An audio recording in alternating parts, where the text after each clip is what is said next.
اهلا بيكم معايا في وصفه جديده من مطبخ وي. وصفتنا النهارده كل سنه وانتم طيبين، هي وصفه مهمه جدا وهي تخزين الثوم. عايزين طبعا النهارده نعرف ازاي نخزن الثوم، وكمان نخزن خلطه نعمل بيها كل المخللات، وكمان والاهم طبعا في حلقتنا النهارده هي ازاي نعمل بودره الثوم وما نهدرش اي حاجه من الثوم الاخضر اللي احنا بنخزنه.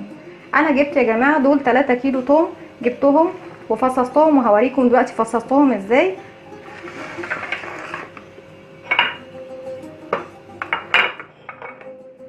انا بجيب راس الثوم زي ما انتم شايفينها كده، كل اللي انا بشيله منها القشره الخفيفه الناشفه اللي بره بالشكل دوت. وطبعا انا بخلي الراجل اللي هو البياع بيشيل طبعا العروش، بس بيسيب لي الجزئيه دي زي ما انتم شايفين كده اللي هي الخضره دي، لان احنا هنحتاجها وهوريكم دلوقتي هنعمل بيها ايه.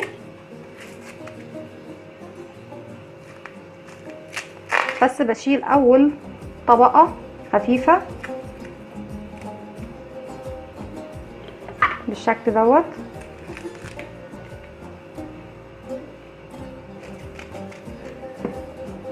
بعد كده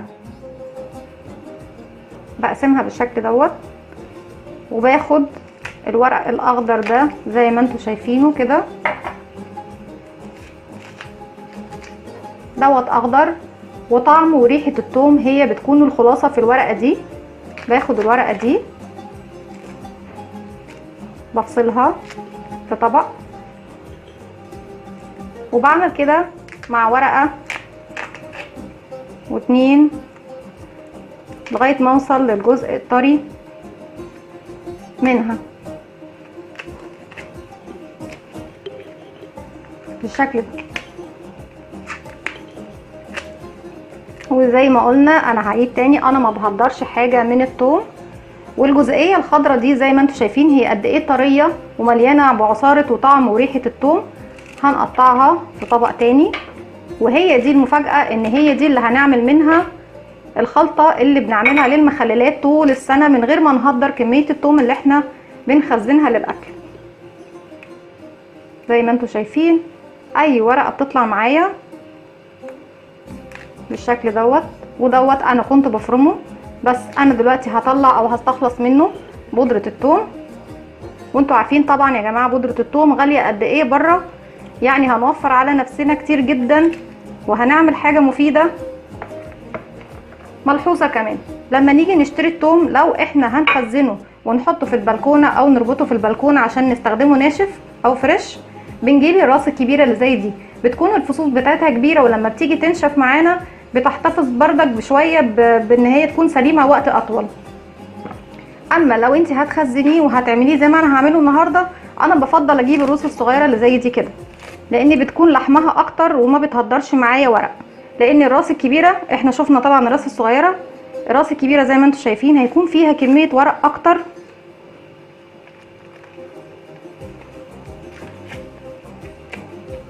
ومش هتكون الفصوص اللي معايا هتديني لحم بالكميه اللي انا محتاجاها. زي ما انتم شايفين الاجزاء الطريه دي بحطها في الطبق اللي هو هنعمل بيه خلطه المخللات، والراس دي كمان زي ما اتفقنا، والورق هنعمل بيه البودر بتاع الثوم. وكل المحلات الكبيره على فكره يا جماعه بتعمل بودره الثوم بالشكل دوت، واحنا بنشتريها طبعا بسعر عالي جدا الكيلو، فاحنا ليه نشتريها واحنا قادرين نعملها في البيت وانضف واحلى واضمن واوفر كمان في التكاليف.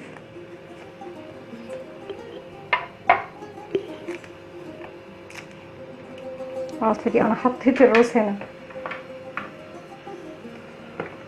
بالشكل ده زي ما احنا شايفين. تاني هعمل واحده تانية معاكم. زي ما اتفقنا بشيل بس القشره الخارجيه اللي هي بيبقى عليها اي تراب او اي حاجه. الثوم ما بيتغسلش يا جماعه عشان لما نيجي نخزنه ما يبص معانا.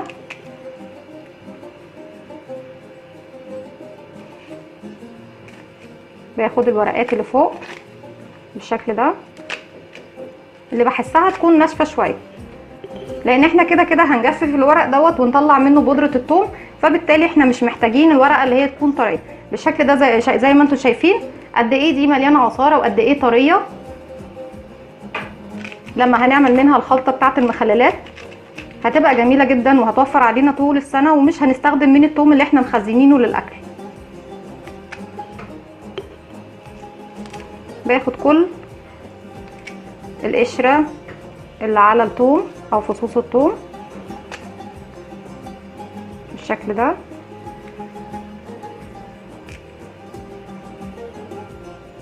بشيل طبعا الجزئيه الناشفه دي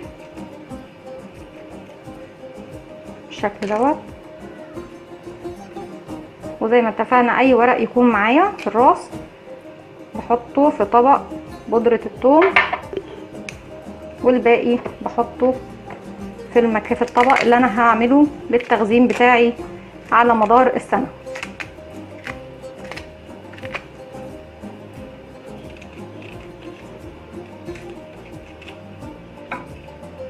شفتوا احنا ما هدرناش غير بس القشرة الخفيفة اللي بتكون بره،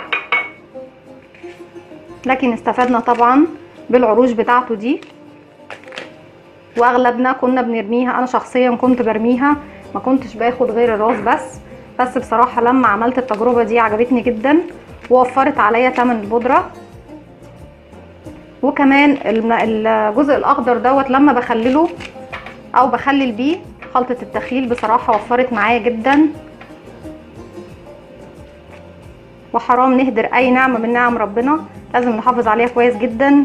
يعني احفظ النعمة تحفظك بالشكل ده.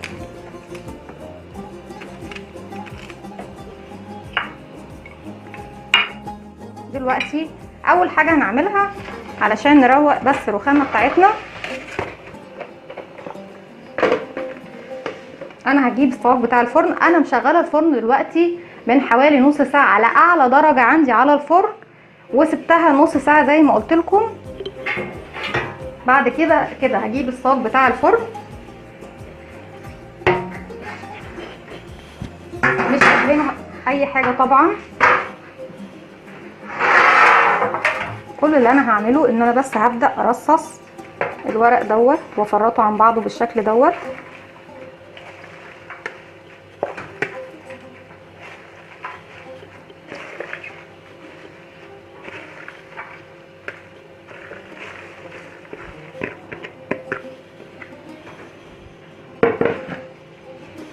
دي الكميه اللي معايا، وزي ما قلت لكم الكميه دي انا عملت النهارده 3 كيلو. طبعا مش دي الكميه اللي انا بعتمد عليها طول السنه، انا بجيب طبعا على اكتر من مره، بس ما بجيبش كميتي كلها مره واحده، لاني طبعا يعني عشان تجيبي كميتك كلها مره واحده انت محتاجه تقعدي يوم كامل او يومين كاملين عشان تعملي الكميه اللي انت محتاجاها.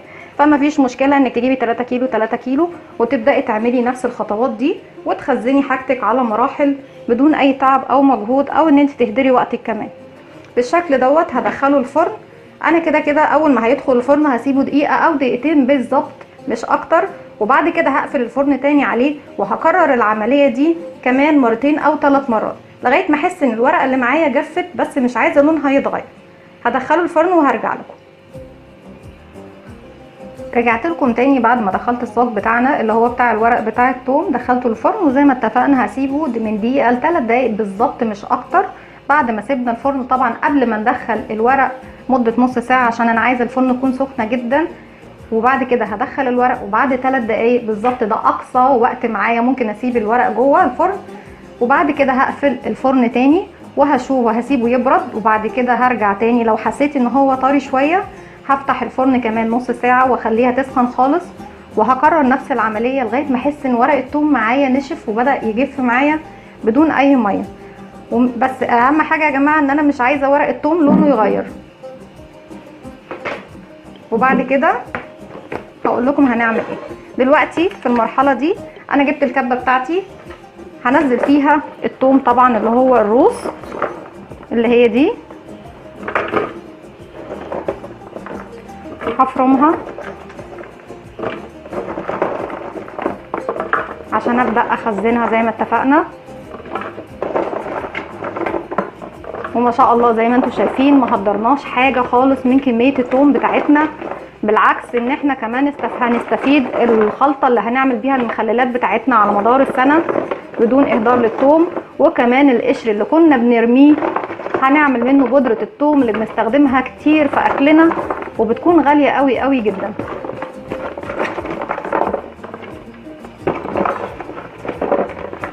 انا كده حطيت الكمية بتاعتي، الكبة كده اخدتها الحمد لله.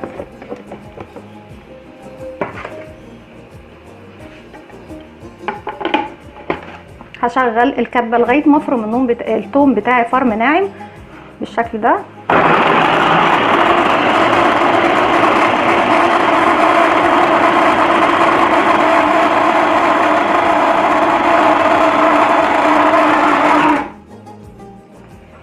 اتاكد طبعا ان كل الثوم نزل تحت واتفرم. هبدأ اضغط على الخلاط بالشكل ده، انزل كل الثوم بتاعي لتحت، وزي ما انتم شايفين قد ايه الثوم طالع جميل.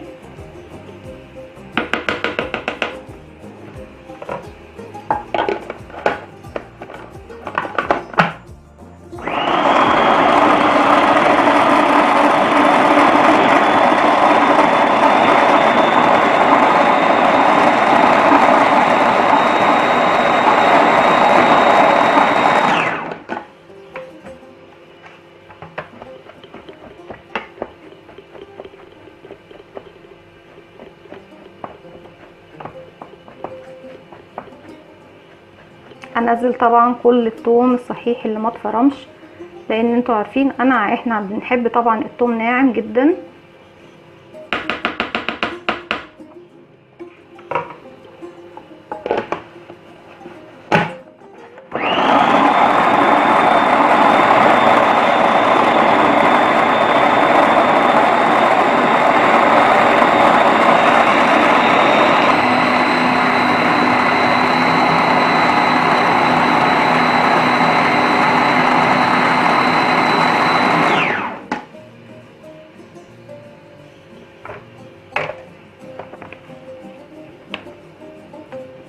زي ما انتم شايفين الثوم بقى جميل قد ايه وحلو وناعم معايا. انا هستكفى بالضرب ده كده.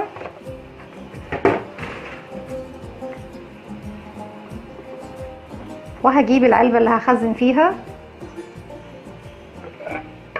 ودي يا جماعة علب الثوم بتاعتي، يعني مش لسه شارياها جديد ولا حاجة، دي بتفضل معايا على طول. انا جايباها مخصوص للثوم، مخصصاها للثوم. لما بيخلص الثوم بغسلها وبشيلها لغايه الموسم كل سنه وانتم طيبين الجديد. دلوقتي هفضي الثوم بتاعي بعد ما اتفرم زي ما انتم شايفين، وده طبعا الثوم الابيض اللي بنستخدمه في الاكل. ولو في طبعا اي حاجه لسه ما اتفرمتش هشيلها.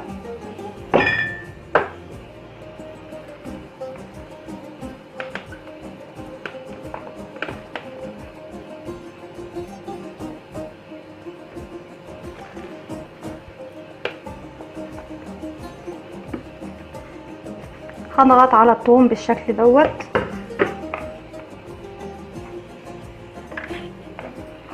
انا عايزه ما يكونش فيه اي هوا فيه.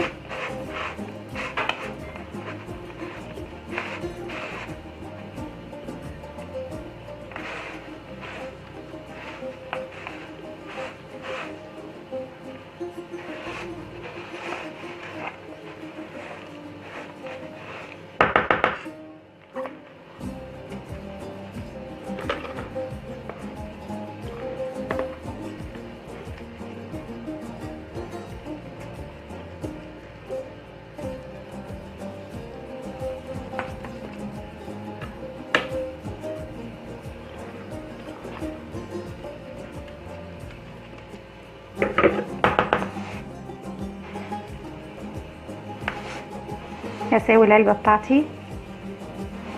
ويا جماعة الثوم ده بيقعد معايا سنة او اكتر كمان، ممكن يعدي معايا سنة ونص، وبيفضل والله محتفظ بلونه جميل. لما بحب اطلعه استخدم منه، بطلع العلبة وبكسر منها بالسكينة او بطلعه بالمعلقة، بطلع الكمية بس اللي انا محتاجاها، وبعد كده بشيل العلبة تاني، علشان هو لما بيصفر منكم بيصفر. لو طلعناه وسيبناه بره هيديني لون اصفر وينزل ميه. التوم بيحب دايما يكون في الفريزر، ما نطلعش غير الكميه اللي هنستخدمها بس، هيطلع ابيض وزي الفل.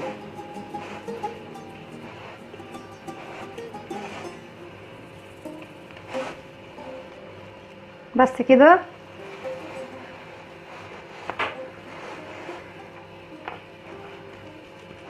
بالشكل دوت. كل اللي انا هعمله، انا هجيب ملح، هرش على وش الثوم كمية ملح كويسة بالشكل ده.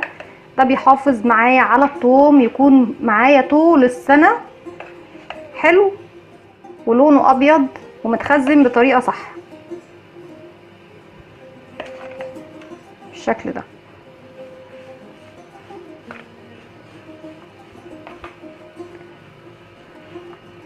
بس كده. هقفل عليه وهحطه في اكتر من كيس بلاستيك، اكياس التلاجة طبعا، عشان انا مش عايزة اي ريحة تطلع من الثوم تعكر على اي حاجة موجودة عندك في الفريزر. هنلف ونغلفه في اكتر من كيس ونربطه كويس جدا، ونرصص طبعا العلب فوق بعضها بشكل كويس علشان نحفظ الثوم بتاعنا. رجعت لكم تاني بعد ما فضيت كل كمية الثوم اللي احنا الابيض زي ما اتفقنا اللي هنستخدمه في الاكل. دلوقتي هنعمل الخلطة بتاعة المخللات. زي ما اتفقنا احنا بناخد الجزء الاخضر من الثومة، الحتة اللي احنا اللي وريتها لكم واحنا بنقطع في البداية.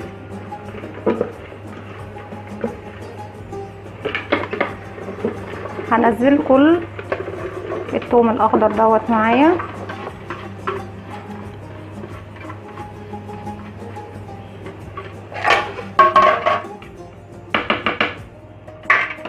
طبعا الكبه مطرح الثوم اللي احنا فرمناه مش هنغسلها لان هي طبعا مطرحها ثوم. وبعد كده بجيب قرون الفلفل الحار اللي هو الشطه، كميه طبعا اللي انتوا حابين تستخدموها، بفرمها مع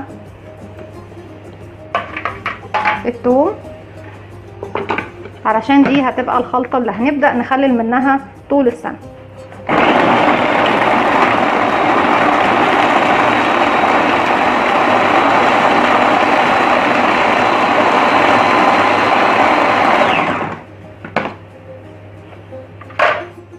زي ما انتوا شايفين، وعلى فكرة كل المطاعم بتعمل الموضوع دوت، وطبعا احنا منبقاش عارفين طبعا المخلات اللي بناكلها ان هما كمان بيحطوا الثوم كله على بعضه وما بيشيلوش منه اي شوائب، الا اننا هنا بنخزن الحاجة بتاعتنا بطريقة نظيفة.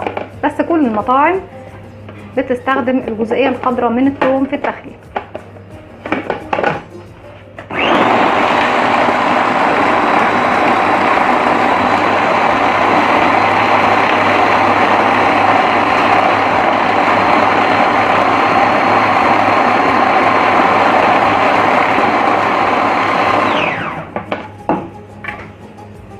نضغط ننزل كل الثوم لتحت والفلفل.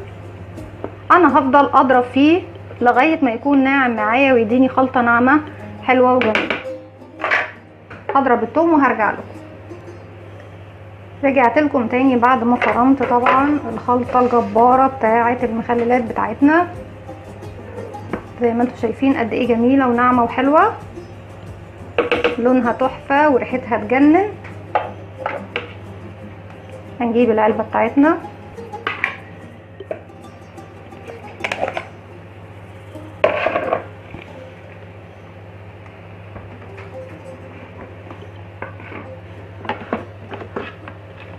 وهبدأ انزل خلطة التخليل بتاعتي. زي ما انتم شايفين قد ايه جميلة، وطبعا من جزء كان مهدر ومهمل وبنرميه خالص،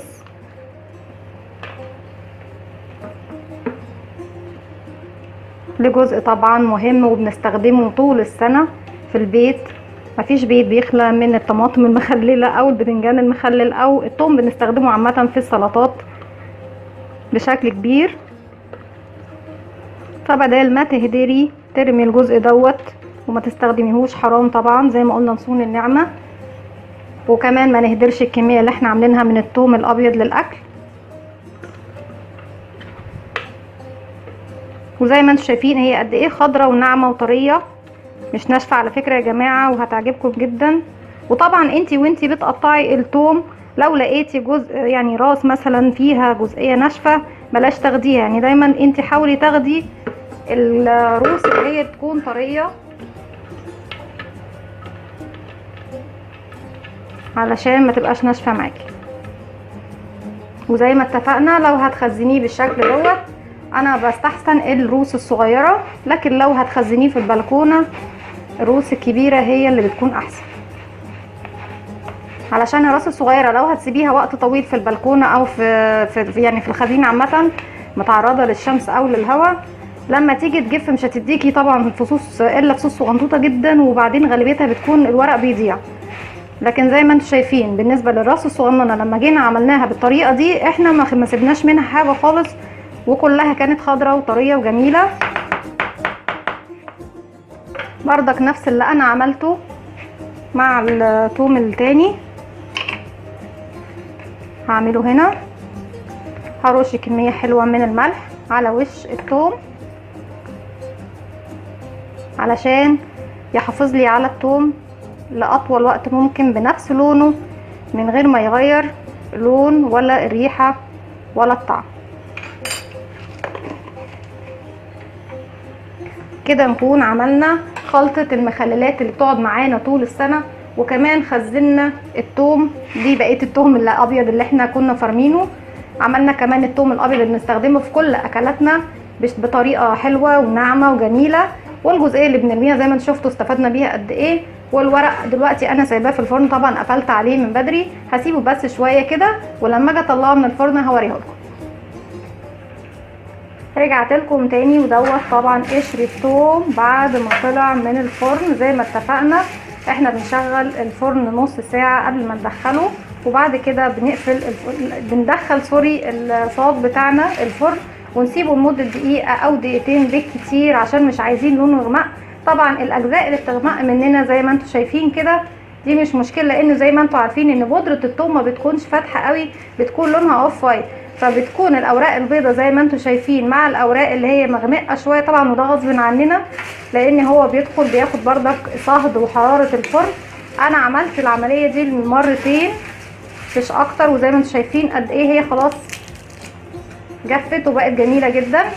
بس انا مش هطحنه دلوقتي، انا هسيبه كمان لمدة 24 ساعة في الهواء. انا عايزاه خلاص يجف خالص خالص خالص خالص ويقرمش اكتر من كده، وبعد كده هرجع لكم علشان خاطر نطحنه مع بعض ونشوف احلى بودرة ثوم هنعملها عندنا في البيت وبأقل التكاليف، وطبعا وبالجزء اللي كان بالنسبة لنا يعتبر طبعا انا مش عايزة اقول زبالة، حرام دي نعمة ربنا، بس بالجزء المهدر في الثوم اللي احنا كنا دايما كلنا بنرميه. اديكوا شفتوا بودرة الثوم بنستخدم فيها ايه اقل الامكانيات والجزئية المهدرة معانا من الثوم. معلومة قبل ما اقفل معاكم كنت حابة اقولها، انا النهاردة طبعا اشتغلت معاكم بدون جوانتي. طبعا الموضوع ده بيسبب مشكلة كتيرة او كبيرة لست البيت، لانه طبعا ايديها بتكون ريحتها ثوم بعد ما بتخلص شغل بالثوم.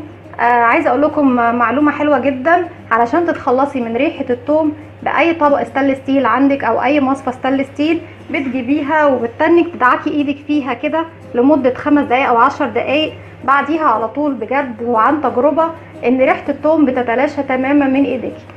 انا طبعا هسيب الثوم زي ما اتفقنا يجف لمده 24 ساعه، وبعد كده هرجع لكم عشان نطحنه مع بعض. رجعت لكم تاني بعد ما عدى 24 ساعة على قشر الثوم زي ما انتم شايفين، واكيد سامعين صوته طبعا بالشكل دوت. هنبدأ نطحنه. انا كنت جربته وطحنت حبة وصفتهم زي ما انتم شايفين، طلعت البودرة الجميلة معايا دي. احلى بودرة ثوم ممكن نعملها في البيت. كل اللي انا هعمله ان انا همسك ورق الثوم بالشكل دوت وهبدأ اكسره مع بعضه.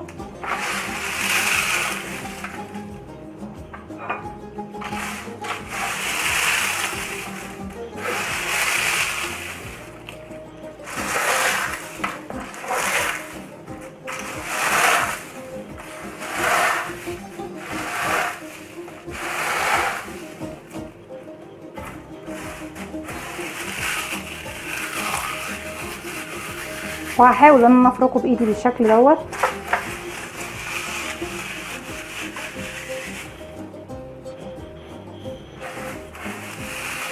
وزي ما انتم شايفين الكميه قد ايه.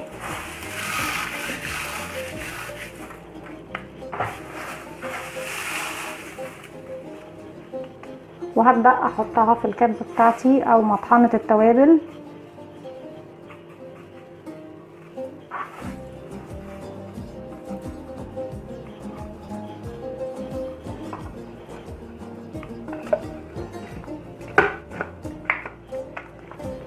وهطحن.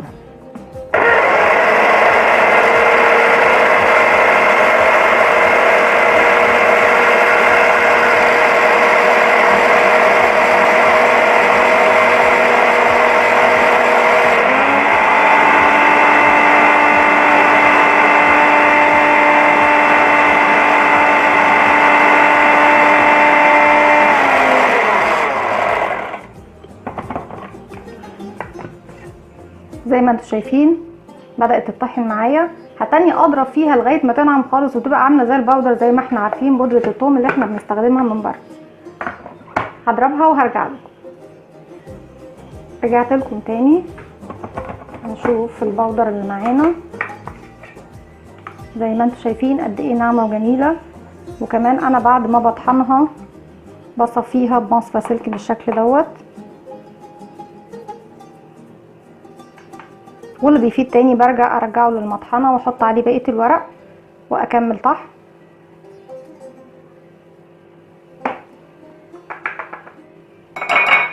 زي ما انتم شايفين قد ايه ناعمه وجميله، وريحتها على فكره جميله جدا. والكميه ما شاء الله زي ما انتم شايفين قد ايه. وبعد كده بجيب البرطمانات بتاعتي وببدأ اعبي بودر الثوم او بودرة الثوم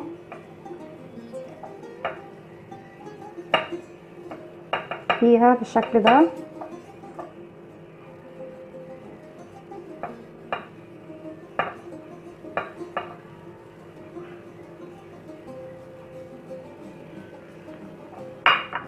زي ما انتم شايفين قد ايه كميه، ومن حبه صغيرين بس عملناهم، وانا لسه هكمل بقيه الكميه زي ما انتم شايفين. ولو حابين تعملوها انعم من كده اعملوها، اطحنوها تاني في الكبه اكتر من مره. دي كانت وصفتنا النهارده، يا رب تكون عجبتكم. احب اعرف تعليقاتكم وارائكم. لو عجبكم الفيديو اعملوا لي لايك وشير وسبسكرايب، واستنوني في فيديو جديد من وي.